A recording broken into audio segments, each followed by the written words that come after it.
It has been a bad week for bad people. Trump is on trial and keeps accidentally admitting to fraud.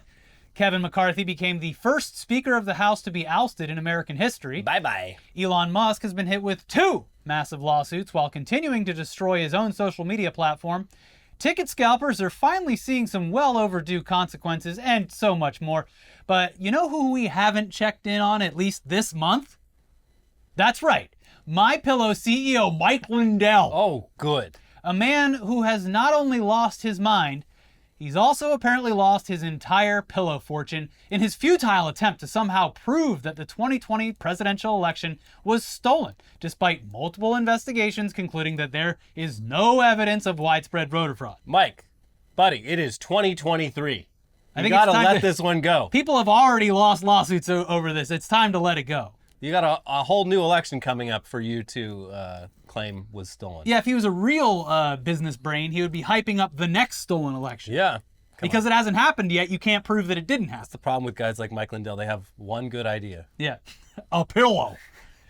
So yeah, it looks like the introduction of the follow-up to the MyPillow, the MyPillow 2.0, alongside the MyPillow branded coffee, to their slate of products has not provided the boost in income necessary to offset Mike Lindell's products being banned from all of the major retailers who don't want to unintentionally endorse the wild and destructive conspiracy theories that this guy has now just dedicated his entire fucking life to. The rumors of Lindell's financial fall from grace have been making the rounds for quite a while now, and anyone with a functioning brain could tell that his pivot into debunked conspiracies probably would not be great for his brand.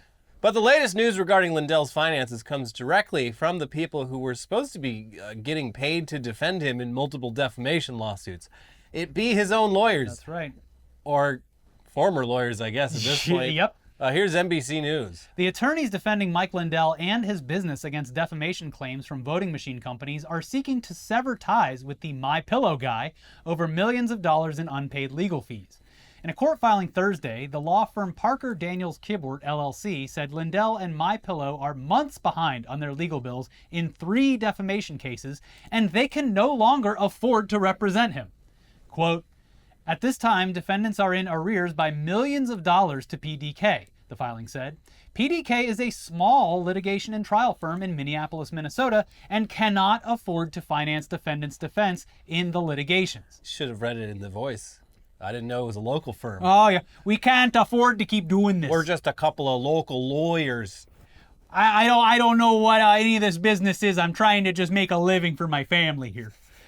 So the firm said that if it was forced to continue providing legal services to Lindell, the future fees and costs will amount to millions of dollars, in addition to the millions of dollars already owed.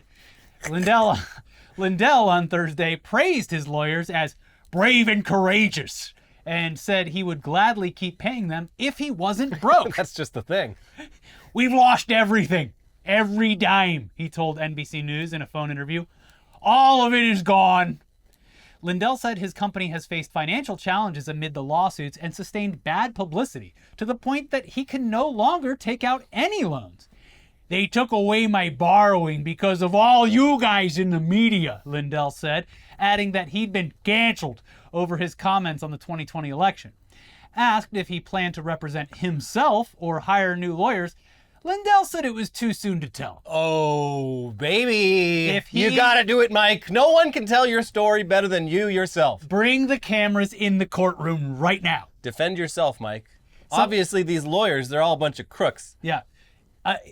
Someone needs to feed him the idea that live televising this court case with him representing himself is the only way he's going to get out of it. Yeah, you're not just in the court of the law, you're in the court of the public opinion. And everyone loves Mike Lindell. And he might scare the bailiffs a little bit with all of the desk banging that he does. But, but you know what? He might not have formal legal training, but what he does have is endurance.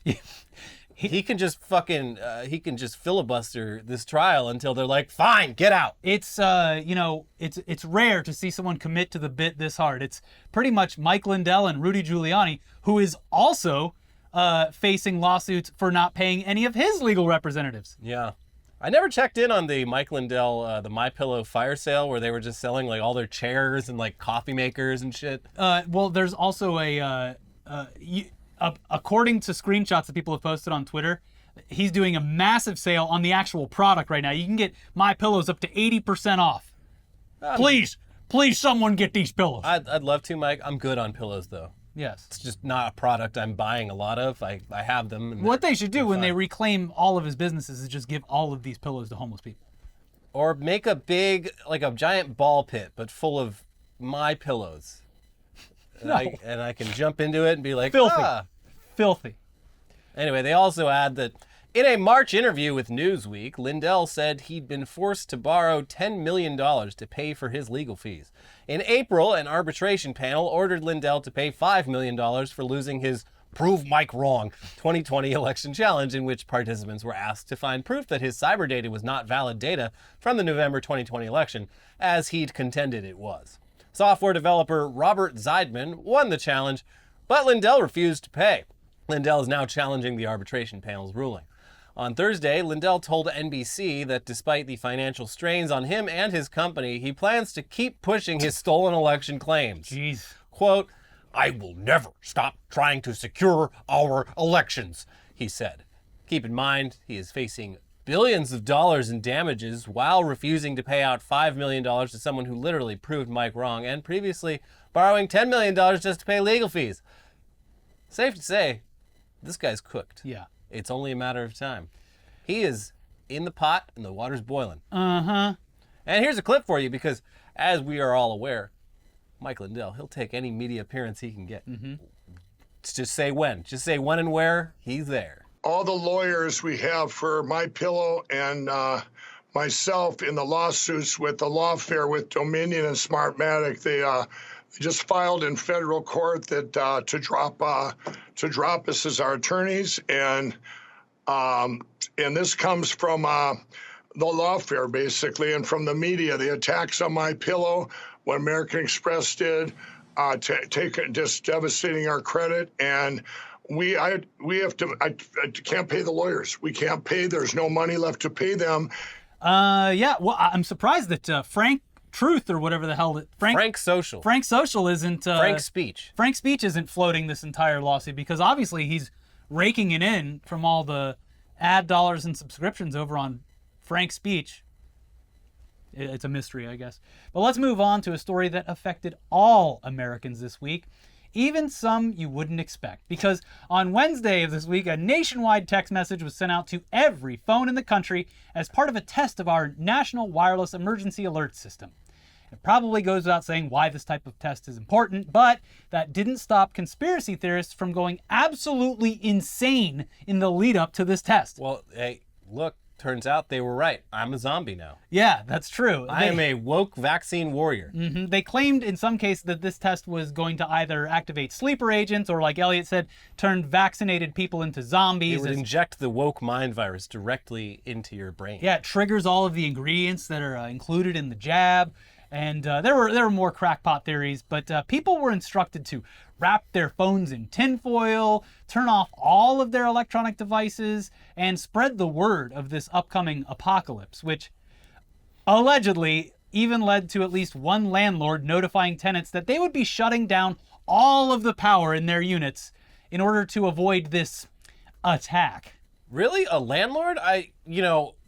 Just the smartest people on the face of the earth, landlords. I'm surprised. I'm shocked that a landlord would fall for something this just idiotic. The screenshots of the text message between the landlord and the renter are very long and unhinged. Mm-hmm. Wow. Even landlords, landlords have fallen. Mm-hmm. Anyway, as you're all probably aware by now, the alert was sent out, and aside from being a bit startled by the sudden loud noise coming from your phone speaker, or in my case, multiple loud noises because I guess because I set my phone's system language to English and Spanish. So I got multiple alerts. I got the English one Peligro. And I got the Spanish one. Yeah. It was a wild 2 minutes. But yeah, it really seemed as though there was no adverse side effects, Mm-hmm. at least none that have been detected yet. Yeah. No one turned into zombies. No one exploded because of something the government injected into them. No chaos. No nothing. However, Not nothing, Elliot. well, okay, so there were some unforeseen consequences as a result of this test. For one very specific group of people, the Amish, who typically reject most forms of modern technology, as you know. We should say that the modern Amish do embrace some modern technology. They cheat a little bit. Yeah. But it's still wild that this nationwide text alert may have inadvertently outed a bunch of Amish people for secretly owning cell phones, like prisoners in a federal penitentiary. Who I wonder if there were any of those who got in trouble. Woo! Yeah, your butthole, you're going to want to turn that butthole phone off. Yeah, that would be a thing where the prison guards, if they even cared or thought far enough ahead to realize that this was going to happen, would have been able to find this kind of stuff. Yeah. Yeah. So take this with a grain of salt because the source is just one ex-Amish creator. But then again, how else would this news make its way out of Amish country? We don't know. Here's Dexerto with more on this. In most, if not all, Amish communities across the United States, its members cannot have modern technology like cars, computers, and cell phones. But what happens if you smuggle in a cell phone and the U.S. decides to send a nationwide emergency alert test without the ability to find out about it ahead of time? TikToker and ex-Amish church member Eli Yoder revealed on October 4th, 2023, that the nationwide test that same day led to several members of the community getting shunned. He said, several Amish men got shunned by the Amish church for having smartphones in their pocket when the emergency alert system went off. Eli went on to explain that on the day of the EAS test in the U.S., 3 of them replied to Eli stating that they would have to lay low for a while due to getting caught with the device. One guy said the elders were coming in his driveway and they were there to speak with him about something they'd heard about him, that he might have to get shunned. Right as that was going on, the alert went off and it was in his pocket, Yoder explained. My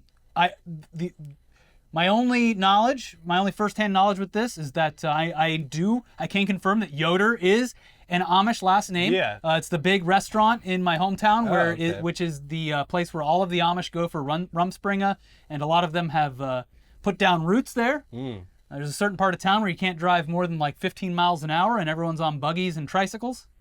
So the Yoder name, Yoder. it's legit.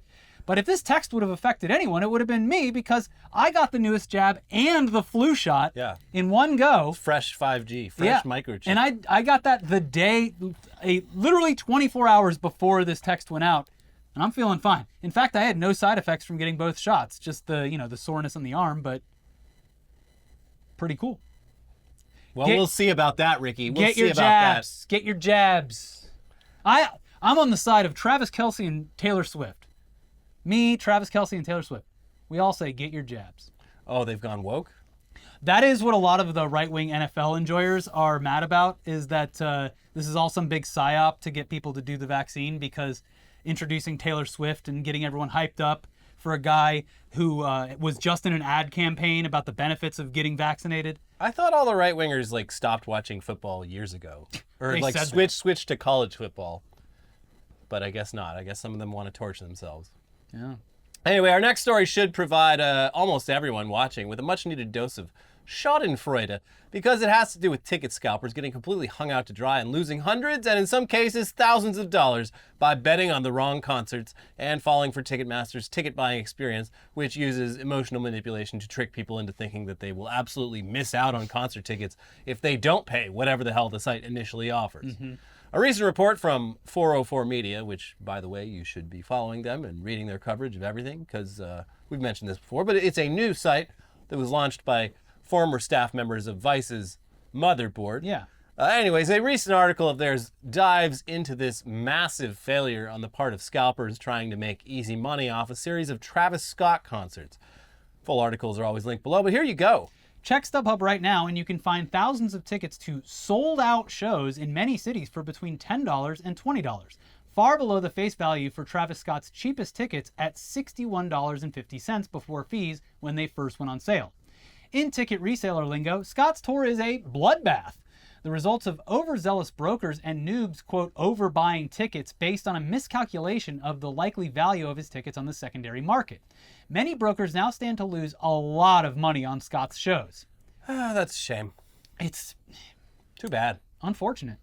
They go on to talk about buyers clubs, which is where people in members-only groups indicate items that are likely to balloon in value and instruct those users to jump on opportunities like this, saying, at least part of this buying frenzy was fueled by a bet placed by PFS Buyers Club. PFS told its members to buy as many tickets to Scott's shows as possible, according to emails viewed by 404 Media. PFS itself stands to lose more than $1 million on Travis Scott alone when all is said and done, it told its members. Good. Yes. Good. Fuck you. Mm-hmm. Stop it. Hopefully they have to now. One can hope. The reporting continues. Members of the club were promised by PFS that they would be reimbursed for any tickets they bought and would additionally get a $25 per ticket commission. Hundreds of members bought thousands of tickets, most of which are now selling for far below face value. The author spoke to people who are currently floating tens of thousands of dollars on their credit cards for Travis Scott tickets they have no idea what to do with. Boo-hoo. The article goes into further detail about these buying clubs. Again, check the description for links to the full story. But let's take a look at some quotes from people who thought they could make a quick buck. Anthony Agrate, a member of PFS, told me that the unlimited nature of the Travis Scott deal was enticing to him. The fact they said you could buy an unlimited number of tickets for any tour dates, any city, and all of them are $25 commission, I thought, well, that sounds pretty good. Agrate told me he bought 123 tickets on 7 credit cards for more than $36,000. Idiot. Stupid. Another member, Harlan Vaughn, said the following. I went into the waiting room for the sales in Oakland and Phoenix, and there was 2,000 people waiting. In Dallas, the line was 5,000 people deep. I thought, there is actual real demand for this.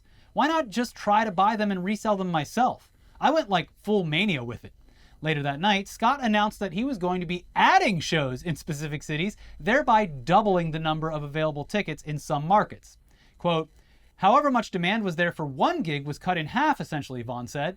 I'm hoping there will be a natural damn disaster and they'll have to refund everyone. Maybe Travis gets sick or something. Vaughn is now stuck with a bunch of tickets he is probably going to take huge losses on. Tickets for some shows he bought are selling on StubHub for $10. Yeah, and I have started noticing with a lot of bands I like, especially for New York and Chicago shows, they'll block out an entire week and a half. They'll start with just 1 or 2 shows, and then they'll just keep adding them. And well, look at all this demand. And they do eventually hit a point where okay, we finally booked a show that didn't immediately sell out, so we're good. Yeah. And anyone who bought tickets to the first couple shows thinking they could flip those is fucked, because everyone who actually planned to attend the show can do so now. Yeah, this is hilariously fucked up in so many ways. I mean, yes, it's funny that these people are getting hung out to dry by attempting to artificially drive up the price of concert tickets, and hopefully it dissuades others from doing similar things in the future, but it's just so perfectly ironic that because of their greed, they actually created an inflated sense of demand for these concerts, causing Travis Scott and his team to add more shows to the tour out of what they perceived as necessity. Because, look, these tickets, they're selling like crazy. People are buying 100 tickets a grip. Wow. I'm sure he'll be fine. Add some. I know. But I'm just saying it is funny that, in their perception, the demand is all there, but it's not really. I mean, it is, because people will buy the tickets for $10. Yeah, I mean. So this is great for the remaining amount of Travis Scott fans. Yeah, it's good for the fans, good for Travis Scott. It's terrible for the scalpers, which, good. Fuck 'em. Yeah.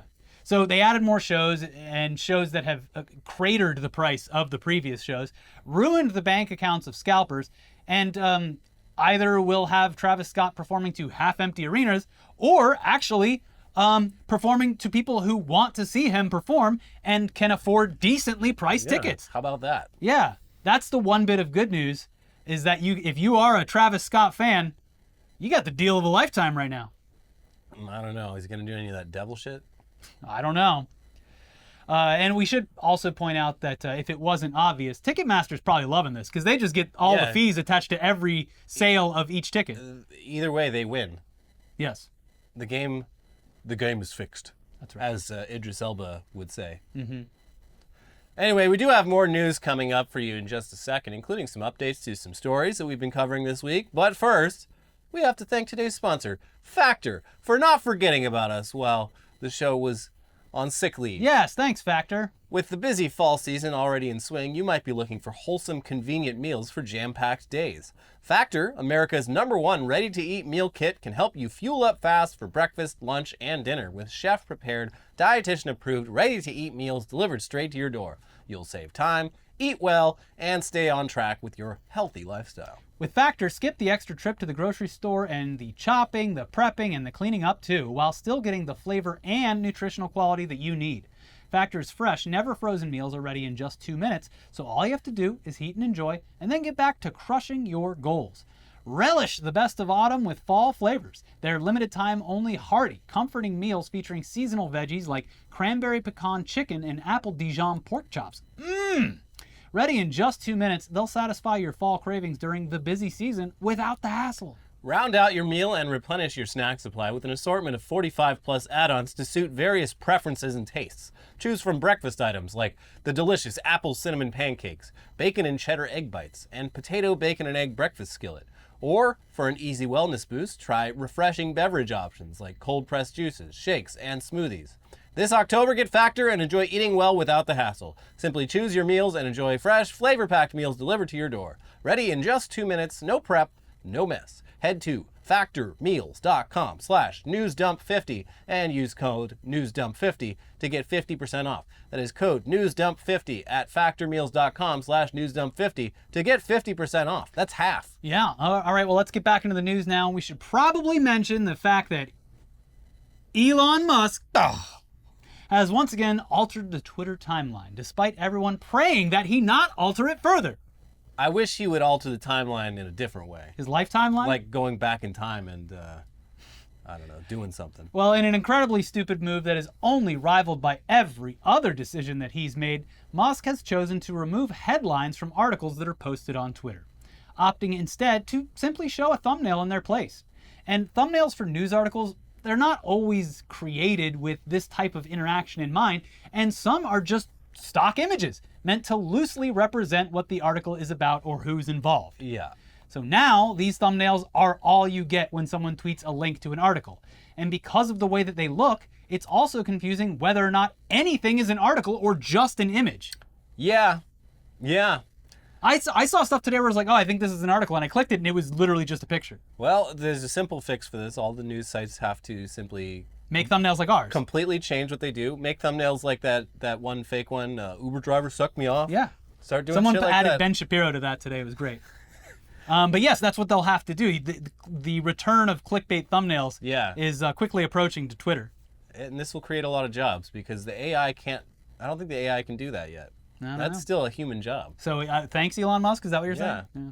So yeah, it truly is one of the dumbest moves he's done so far. Removing text from a text-based platform in favor of something that is confusing and easily abused, as proven by the countless examples that flooded the platform once this new update went into effect, where people were just making up fake headlines that matched real thumbnails that either linked to stories which had nothing to do with the tweet or weren't actually clickable at all.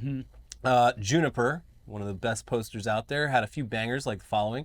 New scoop from me. Andy No found passed out in the gutter after a massive dildo was thrown at his head. Breaking. Tim Pool has been arrested for double homicide. New scoop. Evidence showing Elon Musk is a pedophile mounting quickly. Concerning. Very concerning. There were also countless posts indicating that Elon Musk had actually died, with the cause of death varying wildly, with some indicating that he had passed during autoerotic asphyxiation. With more on the most recent Twitter update, here's The Verge. X, formerly Twitter, is no longer showing headlines on articles shared on the platform. Instead, X is only showing the article's lead image and the domain it will link you to. This change, while very annoying, doesn't come as a total surprise. Fortune reported in August that this change was in the works, and X owner Elon Musk confirmed that the switchover was coming from me directly and would greatly improve the aesthetics. Yes, he spelled it wrong. Some real genius at work type shit going on here, but like most of the other recent changes, this update angered everyone. And despite getting direct, honest feedback, he just continued to blame the media. Yeah, and I saw like one theory for it is like by removing the title, like that you now scroll past more tweets and create more views. But I'm like, well, why wouldn't you just keep the title and get rid of the thumbnail? Because that would shrink the post down even more. Because of the aesthetics. That's why. And again, it defeats what he's trying to do is convince people to post their entire articles in the tweet. But what it's actually doing is probably sending more people off of the platform to figure out what the story that they're looking at is about. Yeah, maybe. it's dumb. Yeah, it's a bad decision. It's a bad decision. Yeah. One tweet in particular from Boxed founder Aaron Levy said, "This link title change makes Twitter far worse for its primary value prop of getting news quickly. Hope they undo it." To which Musk himself replied directly saying, "Really, Aaron? Really? You actually believe the media? Wow. Show me a screenshot of before and after and tell me which one is better. Actually." Which, like... you're only saying this is bad because the media said no. I'm stating my personal opinion. I'm giving you feedback. Yes. Yeah, it's wild that he's just like, yeah. The only reason anyone hates this is because the media said so. What? Yeah. Anyways, it's always everyone else's fault, not Elon's fault. Mm-hmm. But yeah, this absolutely it sucks. It destroys yet another reason that Twitter became popular in the first place. Keeping abreast of the current events, literally current events. Yeah. We have no idea if this policy will stick around or if he'll revert back to the way things were. But that would mean admitting that his idea was bad. So we wouldn't count on it. No. He doesn't do that. Even when his ideas turn out to be obviously terrible ideas in hindsight or as they're happening. Yeah. So that's cool. Yeah, but on to another update. The vacant role of Speaker of the House. I will be Speaker of the House. It really looks like Donald Trump is going to attempt to fill this position. And he's said as much on his own social media platform, Truth Social, in a dizzying amount of posts over the past 48 hours. I mean, I understand the strategy. If he gets that job, all it will take is Joe Biden and Kamala Harris dying for him to be president again without even having to do an election. Someone did point that out, saying that this creates an incredibly risky scenario.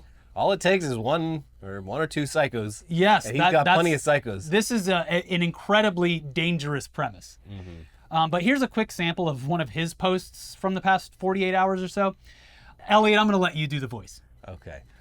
"I am running for president, have a 62-point lead over Republicans, and am up on crooked Joe Biden, despite the Democrat Party's massive lawfare, weaponization, and election interference efforts, by 4 to 11 points, but will do whatever is necessary to help with the Speaker of the House selection process short-term until the final selection of a great Republican Speaker is made. A speaker who will help a new but highly experienced president, me, make America great again." Your favorite president. Hey. So in addition to his endless stream of posts, Trump has also indicated that he might visit the Capitol next week.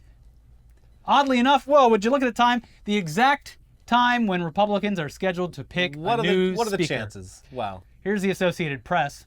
The pending trip would be Trump's first to the Capitol since leaving office and since his supporters attacked the building in a bid to halt the peaceful transition of power on January 6, 2021. Trump has been indicted in both Washington and Georgia over his efforts to overturn the results of the election, which he lost to President Joe Biden. Trump told Fox News Digital he was heading to Washington on Tuesday to meet with Republicans. 3 people familiar with the matter disclosed the talks about visiting the Capitol to the Associated Press, speaking on condition of anonymity ahead of an official announcement. Trump told Fox News Digital Thursday that he would accept a short-term role as Speaker for anywhere from 30 to 90 days if another candidate doesn't have the votes to win. And if the pay is good. If the pay is consummate. I get to smash that gavel. Yeah, sure, 30 to 90 days, buddy. Yeah, I'm sure if this happens and you get in there, you're going to be like, all right, it's been 30 days. We've found the good replacement.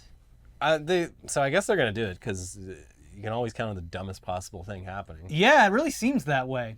Quote, "I have been asked to speak as a unifier because I have so many friends in Congress," he told the outlet. "If they don't get the vote, they have asked me if I would consider taking the speakership until they get somebody longer term, because I am running for president." Among those now pushing Trump for speaker is Georgia Representative Marjorie Taylor Greene, a longtime Trump ally who didn't vote to remove McCarthy. She posted on X, formerly known as Twitter, that she believed he would take the job. Nels, the Texas Republican who was among the first to promote Trump for the job, said he'd been contacted, quote, "by multiple members of Congress willing to support and offer nomination speeches for Donald J. Trump to be Speaker of the House. Next week," he wrote on X, "is going to be huge." Again, this Okay. I would say this is impossible, but Yeah, reality constantly shocks me. I don't know the rules. I hear that there's rules in place to stop this from happening. If you are on trial for a felony, there's like a clear line that says if you're on trial for a felony, you can't serve as speaker. But Look, a lot of unprecedented things have happened, so throw it on the pile. Great. Very exciting stuff. And finally today, some entertainment news. Hey! Hollywood! Dun, dun, dun, dun, Hollywood! So, you remember a few weeks back when America's sweetheart, Drew Barrymore, decided to bring her daytime talk show back while the writer's strike was still in effect, only to then reverse her decision after just everyone justifiably raked her over the coals, just bullied her for a week straight, only to then have the entire writer's strike come to an end just days after she had burned all of her goodwill. Yeah. It was quite the timing. Well, it turns out the consequences keep piling up for Ms. Barrymore because according to the Hollywood Reporter, the Drew Barrymore show writers declined to return. No, I'm good. Yeah, you gotta hand it to him. That's a bold step. All she had to do was wait 1 week. Well, a lot of people were saying that maybe her and the other talk shows that were claiming to come back might have been what put it over the edge because everyone was just like, no. And then she backed down and they're like, okay, well, I guess we can't produce content without Yeah, that was definitely, that was the MPTP dipping their toes in it and getting a taste of like, oh, okay, I guess they're really serious about this. So. But she kind of ruined it. So yeah, here's more from the reporting. The Drew Barrymore show is once again readying its return, though a trio of WGA writers have chosen not to return to their old gig. Barrymore found herself in hot water last month when she announced that her daytime talk show would make its 4th season debut without its striking writers. A week later, after Barrymore faced backlash and at least a few panicked guest cancellations, she revealed that she'd be reversing course, pausing the show's return until the WGA strike concluded. Continues, with the WGA strike now over, the show is set to come back October 16th, and those writers, Chelsea White, Christina Quignon, and Liz Coe, have declined an offer to return with it, according to sources. The production is now interviewing new writers and will be in compliance with the Guild. As for White, Quignon, and Coe, all three were visible and vocal in their protest during the show's initial return to production in mid-September. The trio of women who shared the title co-head writer and have been with the series since season 1 could be seen picketing outside of Drew's Manhattan studio on multiple days with signs that read, "Honk if you love union labor," or "Drew's News, Strikes." On September 11th, which was the show's first day back in production, they told the Hollywood Reporter that they'd found out Drew was returning, not from their boss or colleagues, but rather via audience ticket giveaways that had been posted on social media. Well, it turns out that when you piss off your main writers, they might not want to return to this business relationship. Yeah, I guess so. I guess we all learned a lesson. In other news regarding productions absolutely fumbling the goddamn bag, not only did Comedy Central avoid making the easiest decision possible, a decision they've had a year to figure out. Yes. They've had so much time. And the answer's right there. Yeah, just give The Daily Show hosting gig to Roy Wood Jr. It's as simple as that. He's been around. He's been on the show for like over a decade now. He's great at his job. He was one of the interim hosts when they were cycling through potential hosts. And I watched a lot of the Daily Show. I hadn't watched it in a long time. Watched a lot of the Daily Show to check out the new hosts. He was far and away the best. He's naturally funny.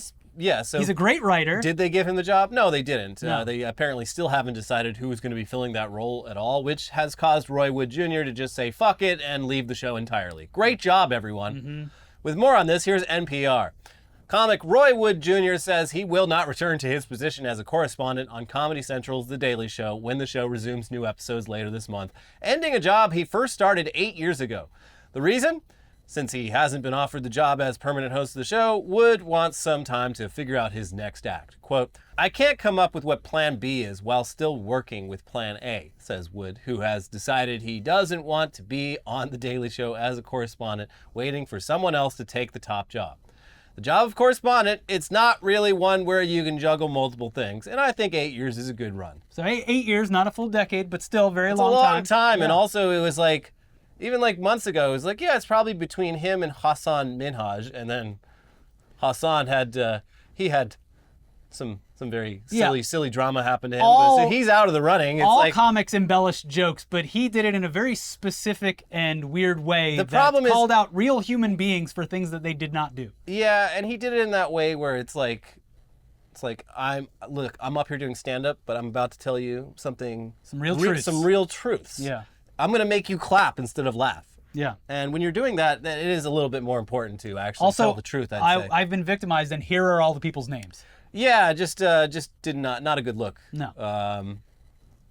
But hey, Roy Wood Jr. was right there. He and was right there. And the brilliant minds over at Comedy Central, who have squandered every bit of talent on their network except for South Park, were like, nah.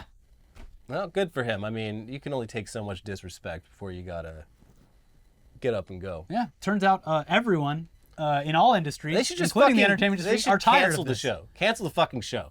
I'm honestly shocked it's still running. I don't know what else they have besides reruns of shows that they're licensing out and Yeah. South Park. They don't have shit. Comedy Central has gone down the fucking toilet. And that's- it's part of the MTV network is Yeah. just like it's a shell of its former self. It's fascinating. Yeah, and that's why the South Park guys are getting $1 billion because they Yeah. know their worth. Yeah. So yeah, it's wild. But anyways, check out this shirt. Hey, LeVar Burton says, butterfly in the sky. I can fly twice as high. That butterfly has been killed by the Republican Party. Oh. So But- take a look in a book.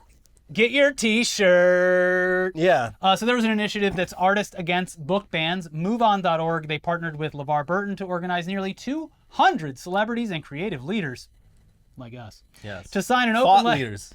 To sign an open letter condemning these book bans as a form of censorship and a threat to all artists in every field. And you are already well aware of our stance on book bans. Bad. Really bad. And we were involved in this initial open letter, and we were featured on their list of 200 celebrities. That's right. Conveniently, because of the name of our show, right there next to Idina Menzel. Adele Dazeem? Yes. The wickedly talented? And so every friend who's a parent gets to tell their kids that their buddy Ricky and their buddy Elliot, they sort of know Elsa from The Frozen. wickedly talented internet today. Yeah, we are very influential and happy to be involved with all of the Yeah. people on this list. I like books. So if you want to support this initiative and rock a pretty cool shirt, get yours at moveon.org, or we'll put a link down in the description below. Elliot, tell everyone what to do after they're done getting the cool shirt. So you already know this. I shouldn't have to tell you, but you're going to want to like that video. You're going to hit that thumbs up button. It's Ooh, confetti. fireworks. Wow, Yeah. exciting. Gotcha game mechanics. And subscribe if you're not already. Leave a comment. Reply to a comment. Yeah. Share the video. Log in with your dad's account. Do all that again. You know the drill. And if you haven't already, we're back. We got a new tech show and a new other show from this week where we talked about news. You get it. We got a full It's got roundup, news in it. and then the tech news show is about Tinder inventing a space for whales. Yeah, that's right. But maybe not the ones you're thinking Even about. whales deserve love. Yeah. So check those out, and we'll be back soon with Weekly Weird News. Bye-bye. Bye.